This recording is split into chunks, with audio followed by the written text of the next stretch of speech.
दिल्ली द्वारा 587 एवं बनारस हिंदू विश्वविद्यालय द्वारा 141 विदेशी छात्रों को कृषि की उपाधि प्रदान की। उक्त आयामों, आंकड़ों और प्रदर्शनों को जानने के पश्चात भी अगर इस सदन पर विराजित विषय पर प्रश्न चिन्ह उठ रहा है, तो ये प्रश्न चिन्ह उस विषय पर नहीं अपितु उठ रहा है कर्मठता से कार्य कर रहे हमारे वैज्ञानिकों के दृष्टिकोण पर। प्रश्न चिन्ह है रिसर्च प्रोग्राम पर, प्रश्न चिन्ह है कृषि शिक्षा पर, और प्रश्न चिन्ह है या कृषि संकाय में उपस्थित समस्त विद्यार्थियों पर। परम सम्माननीय निष्पक्ष निर्णायक मंडल और सभा में उपस्थित प्रबुद्ध श्रोतागण को मेरा उद्दंड नमस्कार। मैं यहाँ विषय के पक्ष में अपना मत प्रस्तुत करने उपस्थित हूँ। महोदय, चर्चा कोरोना काल से प्रारंभ करेंगे, जहाँ हर एक व्यक्ति घरों में डरकर बैठा हुआ था।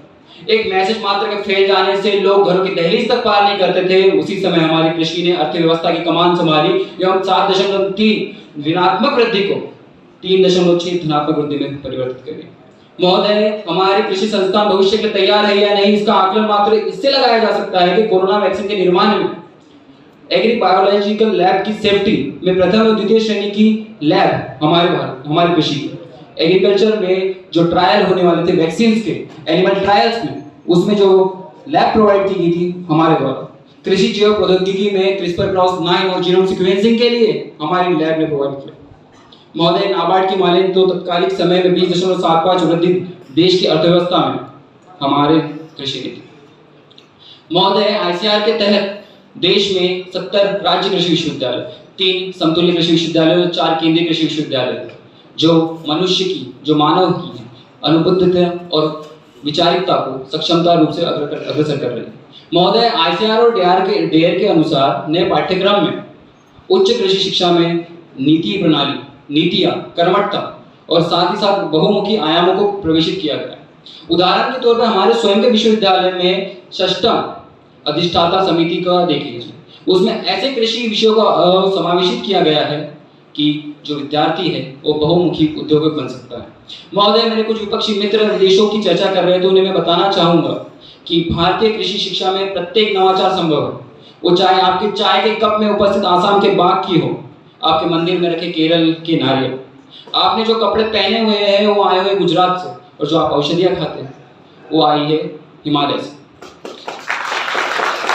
महोदय, इंटरनेट ऑफ थिंग्स की चर्चा इसमें से किसी ने भी अंकित तक नहीं की, जिसमें कई दौर में हमने सफलता अर्जित की। इंटरनेट ऑफ थिंग्स का प्रयोग करके हम मिट्टी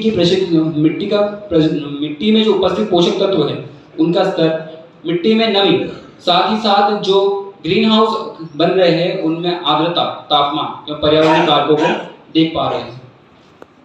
महोदय, चर्चा स्टार्टअप की करें तो वर्ष 2024 में ही 7,000 से अधिक स्टार्टअप प्रारंभ हुए। अन्य सेक्टर की बात करें तो 5 वर्ष के पश्चात 10 से 12 ही स्टार्टअप चलायमान होते, परंतु हमारे कृषि में यह आंकड़ा है 35 से 45%। न केवल ये द्रवित होते हैं, अपितु 57.75% CAGR का निवेश भी देते हैं।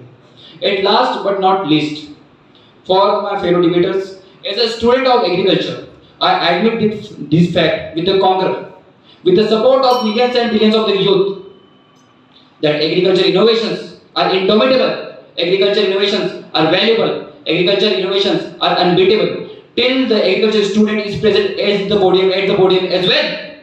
उक्त आयामों, आंकड़ों और परिदृश्यों के पश्चात मैं कहना चाहूँगा कि हमारी कृषि और शिक्षा और नवाचार पूर्ण रूप से सक्षम है, और जो प्रश्न चिन्ह है उसे पूर्ण विराम के रूप में अंकित करने के लिए स्वयं को प्रेषित करता हूँ। धन्यवाद।